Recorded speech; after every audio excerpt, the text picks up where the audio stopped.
Admiral Daniel stood on the bridge of the USS Valiant and looked out at the endless darkness of space. He was a man of 57 years with gray hair and tired eyes that had seen too many battles in his long career. The stars around him were strange and unfamiliar because his fleet had traveled farther than any human ships had ever gone before. It was the year 2347, and humanity had finally left the solar system to explore what lay beyond. The Third Expeditionary Fleet consisted of 12 warships. They were not large by the standards of Earth's full naval power, but they were the best ships humanity had ever built. Each one carried a weapon that no alien species had ever seen before. It was called and it used powerful magnets to fire metal slugs at speeds that seemed impossible. The slugs moved so fast that they could punch through almost anything. Daniel had served in the Navy for 35 years. He had started as a young officer on a patrol ship near Mars and had worked his way up through the ranks. He was known as a calm and steady commander who never panicked even when things went badly. His crew trusted him completely, and he trusted them in return. On the bridge with him stood his first officer, Commander Wright, was a tall man with dark skin and a sharp mind for tactics. He had served under Daniel for 10 years and knew the Admiral better than almost anyone. When Daniel gave an order, made sure it was carried out perfectly. The communications officer, Lieutenant Amy Foster, turned from her station with a worried look on her face. She was young but very good at her job. Her fingers moved quickly over her controls as she spoke. "Admiral, we are receiving a transmission from an unknown source. It appears to be coming from a large fleet of ships approximately 200,000 kilometers ahead of us." Daniel nodded slowly. This was the moment they had been waiting for. Humanity had detected signals from intelligent life several years ago, and this mission was meant to make first contact. He had hoped it would be peaceful, but he had prepared for the possibility that it would not be. "Put it on the main screen," he ordered. The screen flickered and then showed an image that made several crew members gasp. The being that appeared was tall and thin with blue skin and 4 arms. Its eyes were large and completely black, and its face showed no expression that any human could read. Behind it, Daniel could see what looked like the bridge of another ship. "I am High Ambassador of the Dominion," the creature said through a translation device that turned its clicking language into English. "You have entered space that belongs to us. You will identify yourselves and explain why you are here." Daniel stepped forward and kept his voice calm and respectful. "I am Admiral Daniel of the United Earth Navy. We come in peace and wish only to establish friendly relations between our peoples. We mean no harm to you or your territory." The ambassador tilted its head in a strange way. Its 4 hands moved in patterns that might have meant something in its culture, but meant nothing to the humans watching. "We have observed your species for some time," said.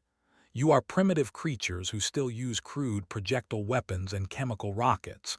You have nothing to offer the Dominion. You will submit to our rule and become a servant species, or you will be destroyed. There is no other choice." Daniel felt his jaw tighten, but he kept his composure. He had dealt with arrogant enemies before. "I must respectfully decline both options. Humanity will not submit to anyone, and we will defend ourselves if attacked. I urge you to reconsider and speak with us as equals." The ambassador made a sound that might have been laughter. "You have 12 small ships. We have 40 warships in this sector alone. Your primitive weapons cannot harm us. You have 1 hour to surrender or we will eliminate you."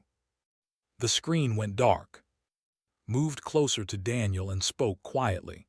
"Admiral, their ships are powering up weapons. They are moving into attack formation." Daniel took a deep breath and made a decision that would change the history of the galaxy. He had hoped for peace, but he had always been ready for war. The on his ships were not primitive weapons. They were the most advanced kinetic weapons ever created by human hands. They had no idea what they were about to face. "All ships battle stations," he commanded. His voice was steady and clear. Charge all and prepare for combat. We did not come here looking for a fight, but we will not run from one." Across the fleet, alarms began to sound. Crew members ran to their positions with practiced speed. In the weapons bay of the Valiant, Commander Samuel Price began the process of loading the main. The tungsten slug weighed over 1,000 kilograms and was shaped like a long dart. When fired, it would travel at 15% of the speed of light. Nothing in the known galaxy could stop it. On the destroyer USS Thunderbolt, Captain Brooks watched the enemy fleet on her tactical display. She was a woman from Texas with nerves of steel and a reputation for staying calm under pressure. Her weapons officer reported that all systems were ready. "Hold fire until the Admiral gives the order," she said. "Let them shoot first so the whole galaxy knows who started this." The fleet moved closer. Their ships were elegant and curved with glowing engines and shields that shimmered with energy. They were beautiful in a strange way. They were also very confident. Their commanders had won 100 battles against a dozen different species. They had never lost. The first plasma bolt streaked across space and struck the Valiant's shields. The ship shook slightly, but the shields held firm. More bolts followed as all 40 ships opened fire. The space around the human fleet lit up with brilliant light. Daniel watched the shield readings carefully. They were holding, but they would not last forever against this kind of assault. It was time to show what human weapons could do. "All ships," he said into the fleet-wide channel, "open fire." Commander Price pressed the firing button. The Valiant shuddered as the discharged with a deep thundering sound that echoed through the hull. The tungsten slug left the barrel at 50,000 kilometers per second. It crossed the distance to the flagship in less than 2 seconds.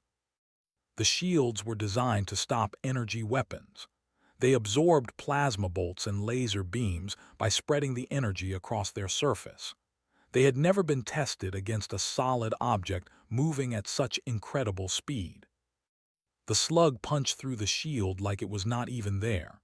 It struck the flagship in the center of the hull and kept going. It tore through deck after deck, through the reactor, through the command bridge, and out the other side. The ship broke apart in a massive explosion that lit up the darkness of space. High Ambassador died without ever understanding what had killed him. The other human ships fired there in a coordinated volley. 11 more slugs screamed across space. 10 of them found their targets. 10 more ships died in seconds. On the Thunderbolt allowed herself a small smile. "Keep firing," she ordered. "Do not stop until they do." The fleet fell into chaos. The battle lasted exactly 17 minutes. When it was over, the attack fleet had been completely destroyed. 32 of their 40 ships were nothing but drifting wreckage and expanding clouds of gas. The remaining 8 had been disabled by precise shots to their engines and were now floating helplessly in space waiting to be captured. Admiral Daniel stood on the bridge of the USS Valiant and looked at the destruction on his display screen. He felt no joy in what had happened. War was never something to celebrate even when you won. But he also felt no regret. They had attacked first and humanity had defended itself. That was the simple truth of the matter. "Damage report," he ordered. Commander Wright checked his console and reported back. Minor damage to shields on several ships. The USS Relentless took a direct hit to its port side, but the armor held. No casualties across the fleet. All weapon systems are still fully operational. Daniel nodded slowly. 12 ships against 40, and they had not lost a single crew member. The had worked even better than the engineers back on Earth had predicted. The had never stood a chance. On the destroyer USS Thunderbolt, Captain Brooks was dealing with the aftermath in her own way. She ordered her crew to begin rescue operations for any survivors floating in escape pods. Some of her officers questioned this decision. These aliens had tried to kill them after all, but was firm in her response.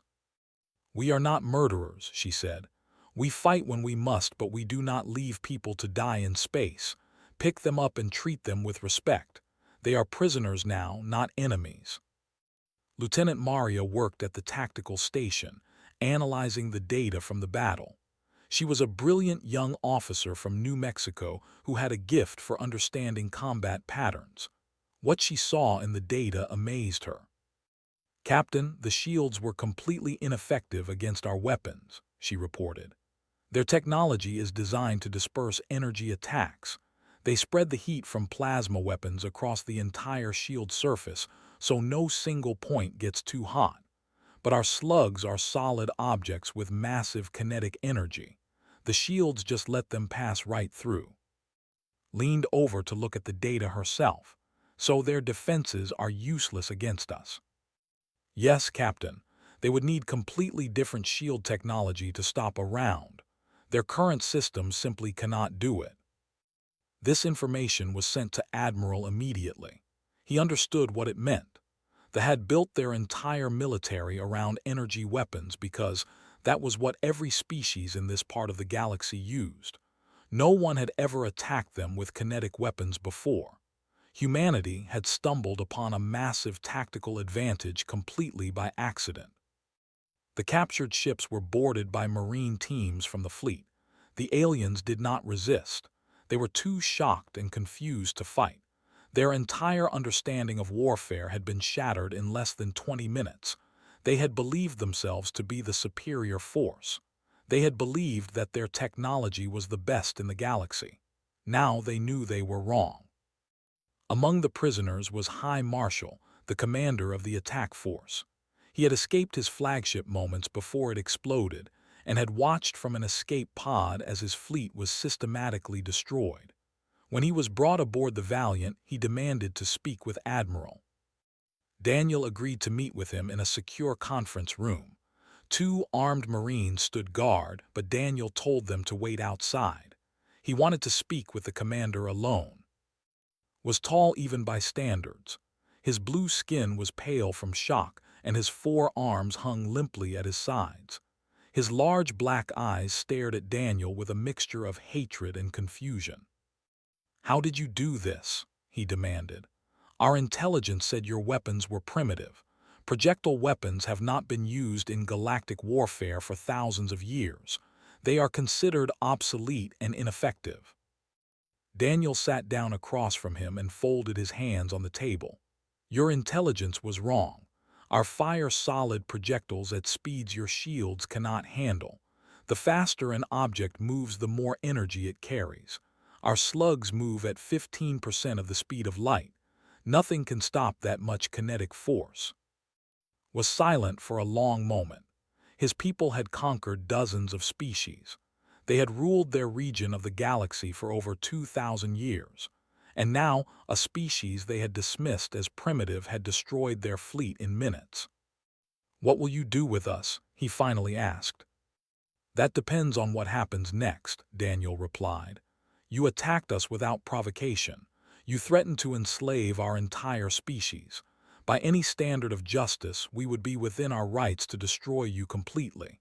But that is not what we want. We came here seeking peace and friendship. We still want that if it is possible." Made a strange sound that might have been bitter laughter.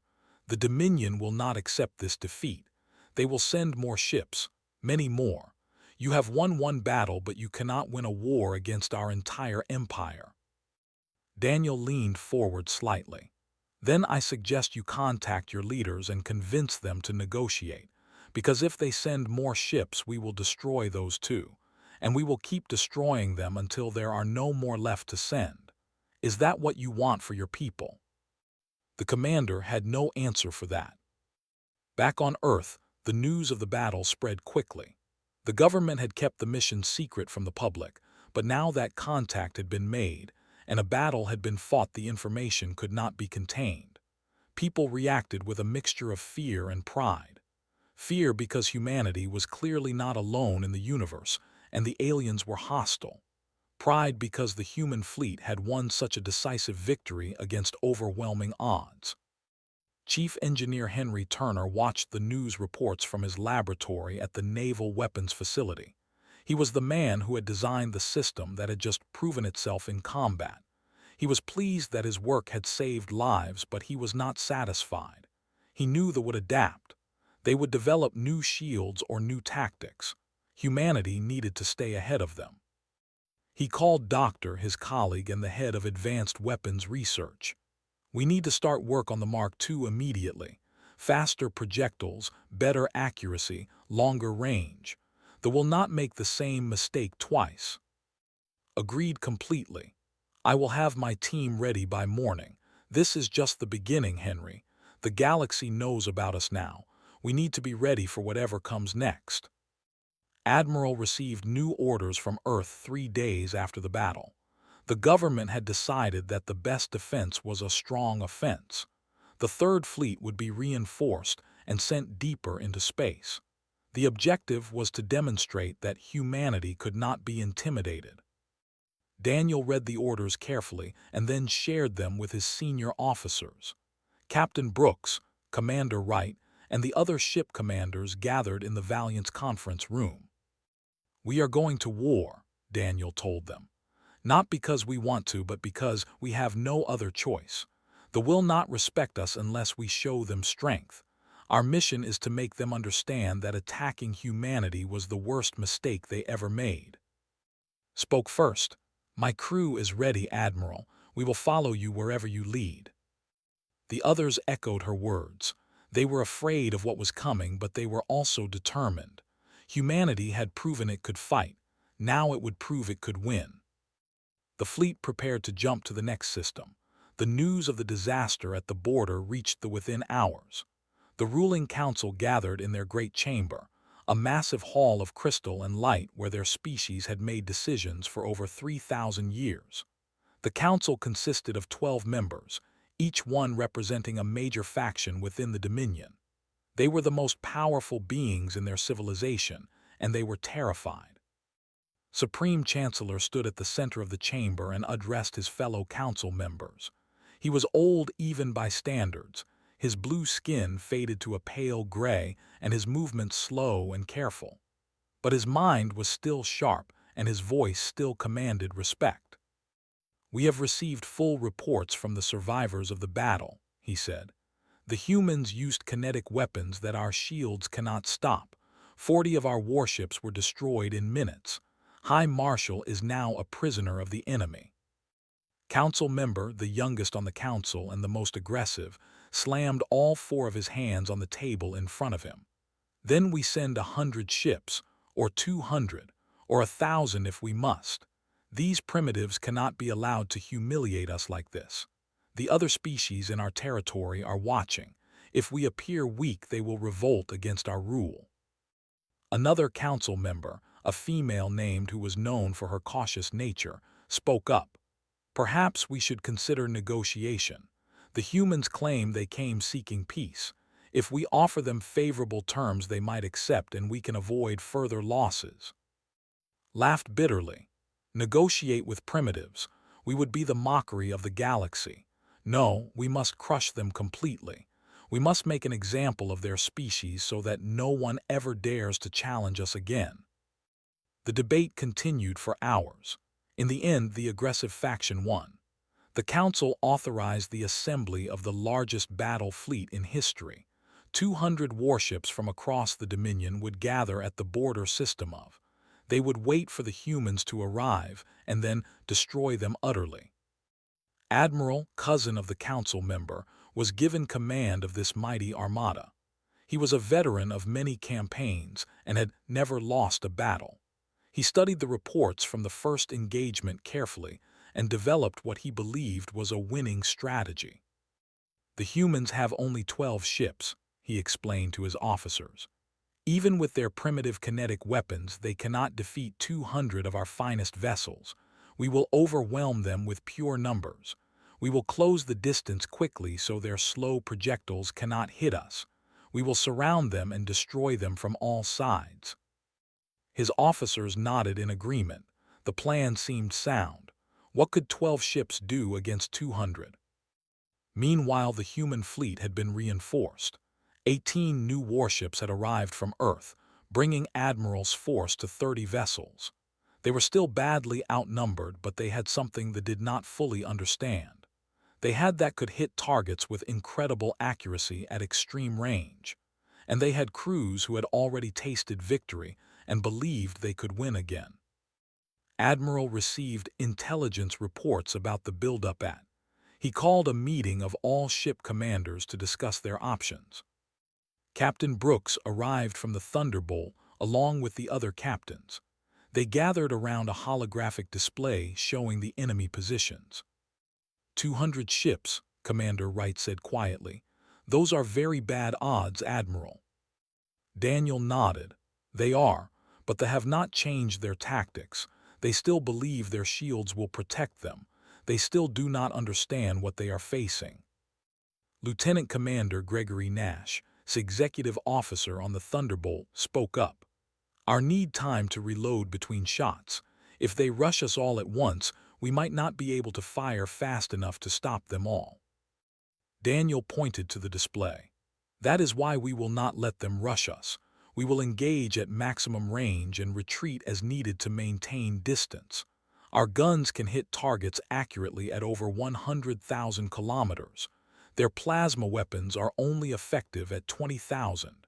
As long as we keep that gap, they cannot touch us. Studied the display. It could work. We stay at range, pick them off one by one, and fall back if they get too close. We have the speed advantage. Our engines are faster than theirs. Exactly, Daniel said. This will not be a single battle. It will be a running fight. We will wear them down over hours or even days if necessary. We do not need to destroy all 200 ships. We just need to destroy enough of them that their commanders lose their nerve and retreat. The plan was transmitted to all ships in the fleet.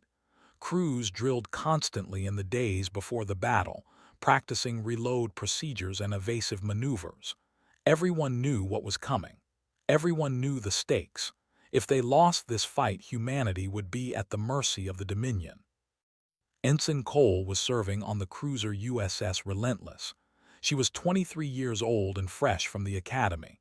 This would be her first real combat experience. She had studied the reports from the first battle and knew what they could do, but facing 200 enemy ships was still terrifying. Her commanding officer, Captain Robert Hayes, noticed her fear and took a moment to speak with her privately. Scared, he asked simply. Nodded, yes, sir. I have never been in a battle before. Hayes smiled gently. Good, fear is healthy, it keeps you sharp. The officers who scare me are the ones who are not afraid. They take stupid risks and get people killed. You will do fine, Ensign. Just trust your training and follow orders. We are going to win this fight. Wanted to believe him. She tried to hold onto his confidence as she returned to her station. The fleet jumped to the system on a cold morning by Earth time. They emerged from hyperspace to find the Armada waiting for them. 200 warships arranged in a massive wedge formation, their engines glowing and their weapons charged.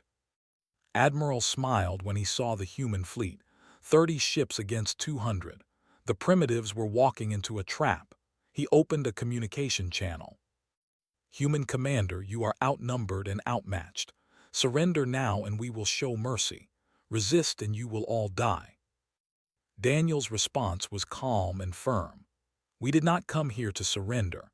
We came here to teach you a lesson you should have learned at the first battle. Your shields cannot stop our weapons. Your numbers do not matter.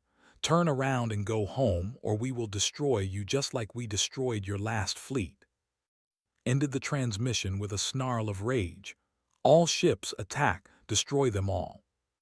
The two fleets began to move toward each other. The greatest battle in human history was about to begin. The 200 ships of the Armada surged forward in their wedge formation. Their commanders were confident and eager for revenge.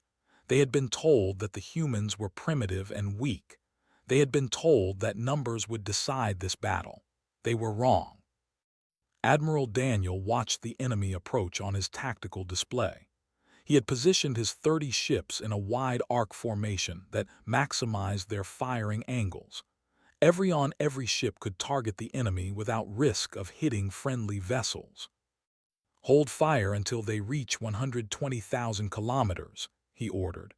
I want clean shots on their lead ships." Commander Samuel Price stood ready at the weapons console. His hands were steady despite the tension in the air. He had done this before. He knew what they could do. The loading mechanism hummed quietly as the massive tungsten slug was positioned in the firing chamber. They closed the distance rapidly. At 150,000 kilometers, their lead ships began firing plasma bolts. The shots fell short, dissipating harmlessly in empty space. Their weapons simply did not have the range to reach the human fleet. "They are firing too early," Lieutenant Maria reported from the tactical station on the Thunderbolt. "Their commanders are nervous." Captain Brooks nodded slightly. "Good. Nervous enemies make mistakes." At exactly 120,000 kilometers, Admiral gave the order. "All ships, fire at will." 30 discharged simultaneously. The sound echoed through every ship in the fleet as the massive slugs were hurled into space at impossible speeds. They crossed the distance to the enemy in just over 2 seconds. 27 found their targets. 27 warships died in the first volley. The explosions were brilliant and terrible. Ships that had taken centuries to build were torn apart in seconds. Crews that had trained for years were gone in the blink of an eye. The formation shuddered as nearly 15% of their force was eliminated before they could even return fire. Admiral watched in horror from his flagship. This was not supposed to happen. The humans were supposed to be primitives with inferior technology. His intelligence had told him their projectile weapons were slow and inaccurate, but these weapons were neither. "Increase speed," he ordered desperately. "Close the distance before they can reload. Get within plasma range." The ships pushed their engines to maximum. They were racing against time now. Every second they spent outside plasma range was another second the humans could fire at them. But the human fleet was already moving backward, maintaining the distance. Their engines were faster than they had expected. The gap refused to close. Commander Wright monitored the enemy movements from his station on the Valiant. "They are trying to rush us, Admiral. Should we increase speed?" Daniel shook his head. "Not yet. Let them burn their engines at maximum. They will tire before we do. Begin reloading sequence." The needed 45 seconds to reload. It was an eternity in combat, but the humans had planned for this. They rotated their ships so that vessels with loaded weapons faced the enemy while those reloading turned away. The firing never stopped. A second volley, 24 more ships destroyed. A third volley, 21 ships gone. The armada was falling apart. Captains began to panic as they watched their comrades die around them. Some broke formation and tried to flee. Others pushed forward even harder, hopping to get close enough to use their plasma weapons. None of it mattered.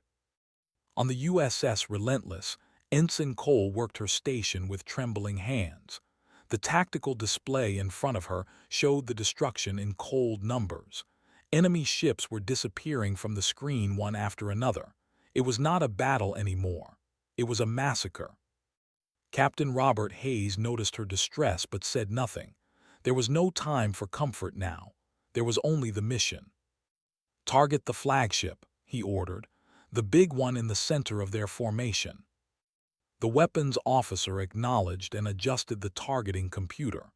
The next round screamed through space and struck Admiral ship directly in the engine section. The vessel did not explode immediately. Instead, it went dark, its power systems failing catastrophically. It began to drift helplessly. Survived the impact, but his ship was crippled. He could only watch as his fleet died around him. In less than 20 minutes, he had lost over 100 ships. The humans had not lost a single one. "All ships retreat," he ordered finally. His voice was broken and hollow. "Fall back to the Dominion border." The surviving ships tried to flee. They turned away from the human fleet and pushed their damaged engines as hard as they could. But rounds traveled faster than any ship could run. More explosions lit up the darkness as fleeing vessels were struck down. Admiral watched the enemy retreat. He could have destroyed them all. He still had ammunition and his crews were still fresh, but he chose mercy instead. "Cease fire," he ordered. "Let them go." Captain Brooks was surprised by the order. She contacted the Admiral directly on a private channel. "Sir, we could finish them. Why are we letting them escape?" Daniel's response was thoughtful. "Because we want peace, not genocide. Those survivors will return to there and tell everyone what happened here. They will describe how their mighty fleet was destroyed by a force 1/6 their size. That story will do more damage to them than killing a few more ships ever could." Understood. This was not just about winning a battle. It was about winning a war without having to fight one. They needed to understand that they could never defeat humanity. The survivors would carry that message home. When the guns finally fell silent, 187 warships had been destroyed. The human fleet had suffered damage to 11 ships, mostly from debris impacts. Not a single human vessel had been lost. Not a single human life had been taken. Ensign Cole sat at her station and stared at the tactical display. The space around them was filled with wreckage and bodies. Thousands had died in the last hour. She felt sick to her stomach even though she knew the enemy had started this fight. Captain Hayes walked over and put a hand on her shoulder. "You did well today, Ensign. I know it does not feel like a victory. War never does. But we protected our people and we ended this battle with as little bloodshed as possible. That is all we can ask of ourselves." Nodded slowly. She was beginning to understand that being a soldier was not about glory or excitement. It was about doing terrible things so that others would not have to. It was about carrying burdens that most people could never imagine. Admiral recorded his official report in the same calm voice he always used. Engagement at concluded. Enemy fleet neutralized. Proceeding with mission objectives. Casualties, 0. The fleet reformed and prepared for the next phase of the campaign. The Dominion would have to respond to this disaster. The only question was whether they would choose war or peace. The survivors of the massacre returned to the 6 days after the battle. There were only 13 ships left from the mighty armada of 200. Admiral was among the survivors, his flagship having been towed back by one of the other vessels. He had been injured in the attack and walked with a limp that the doctors said would never fully heal. When he appeared before the ruling council, he did not try to make excuses or shift blame. He simply told them the truth. "We cannot win this war," he said bluntly. "The human weapons are beyond anything we have ever faced. Their projectiles move at speeds our shields cannot stop. Their targeting systems are more accurate than ours. Their ships are faster and their crews fight with a determination I have never seen before. If we continue this conflict, they will destroy us." Supreme Chancellor listened carefully to every word. The other council members were silent, their confidence shattered by the scope of the defeat. Even the aggressive who had pushed for war was now pale and frightened. "What do you recommend?" asked finally. Admiral lowered his head. "I recommend we sue for peace, immediately, before the humans decide to bring the war to our." The council debated for 3 days. Some members still wanted to fight. They argued that the Dominion had resources that the humans could not match. They could build 1,000 ships if they needed to. They could develop new shields that might stop the kinetic weapons. Given enough time, they could find a way to win. But others pointed out that they did not have time. The human fleet was already advancing deeper into space. Every day brought new reports of border stations destroyed and patrol ships eliminated. The humans were not slowing down. They were pressing their advantage while the Dominion was still in shock. In the end, the council voted for peace. A message was sent to Admiral offering to negotiate. Daniel received the transmission with mixed feelings. He was glad that the war might be ending, but he was also cautious. They had proven themselves to be arrogant and aggressive. A peace treaty would mean nothing if they did not truly accept humanity as equals. He consulted with Earth before responding. The United Earth government was eager for peace, but also determined to negotiate from a position of strength. They sent a team of diplomats to join the fleet, led by Ambassador Helen. She was a veteran negotiator who had helped resolve conflicts on 3 different continents back on Earth. The negotiations took place on a neutral space station near the border. They sent their own delegation, led by council member, the one who had originally urged caution. She was intelligent and pragmatic, more interested in saving her people than protecting her pride. Admiral attended the first meeting along with Ambassador. Captain Brooks and Commander Wright were also present as military advisors. They sat across a long table from the delegation and began the difficult process of making peace. "We have several demands," Ambassador began. "First, the Dominion will recognize the United Earth government as a sovereign power. Second, all human prisoners currently held by the Dominion will be released immediately. Third, the Dominion will pay compensation for the unprovoked attack on our fleet during first contact." Listen carefully. These terms are harsh but not unreasonable. We will agree to them. However, we have requests of our own. We wish to understand your weapon technology so that we may develop defenses against it.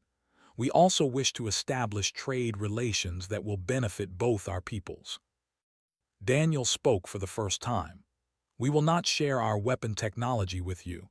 That is not negotiable, but we are willing to discuss trade and cultural exchange. We did not come to this region of space looking for enemies. We came looking for friends." The negotiations continued for 2 weeks. There were arguments and disagreements and moments when it seemed like everything would fall apart. But in the end, both sides wanted peace badly enough to make compromises. The final treaty established formal diplomatic relations between humanity and the Dominion. The Dominion acknowledged that their attack on the human fleet had been wrong and agreed to pay compensation.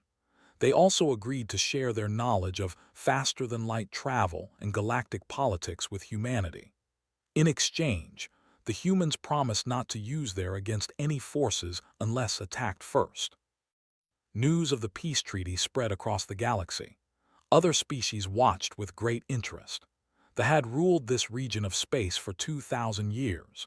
They had conquered dozens of species and built an empire that seemed unbeatable. And then a small fleet from an unknown world had humiliated them in 2 battles and forced them to negotiate as equals. The message was clear. Humanity was not to be underestimated. Back on Earth, Chief Engineer Henry Turner continued his work on advanced weapons. The Mark II was already in production, capable of firing projectiles at 20% of light speed. Doctor was developing new targeting systems that would be even more accurate than the current ones. They knew that peace with them was just the beginning. There were other powers in the galaxy who might not be as willing to negotiate. Captain Brooks was promoted to Commodore and given command of a new squadron of battleships. She chose Lieutenant Maria as her chief tactical officer and Lieutenant Commander Gregory Nash as her executive officer. Together, they would patrol the borders of human space and make sure no one ever threatened their people again. Admiral was recalled to Earth where he was treated as a hero. The government wanted to give him medals and parades, but he refused most of the attention. He was a simple man who had done his duty. He did not need glory. He gave one speech before retiring from active service. It was at the United Nations, in front of representatives from every nation on Earth. He spoke simply and directly, as he always did. "We did not seek this war. We came to the stars hopping to find friends and allies. Instead, we found an enemy who wanted to enslave us. We defended ourselves because we had no other choice. And we won because our engineers built weapons that no one else had ever imagined. But our greatest victory was not the battles we won. It was the peace we made afterward. They are no longer our enemies. They are becoming our partners. That is how we will survive in this galaxy. Not by conquering everyone we meet, but by showing them that humanity fights when it must and makes peace when it can." The assembly rose to its feet and applauded. Ensign Cole, now promoted to lieutenant, watched the speech from her quarters on the Relentless. She had changed since the battle of. She was no longer the scared young officer who trembled at her station. She had seen war and survived it. She had watched enemies die and allies triumph. She understood now what it meant to serve. Outside her window, the stars stretched endlessly into the darkness.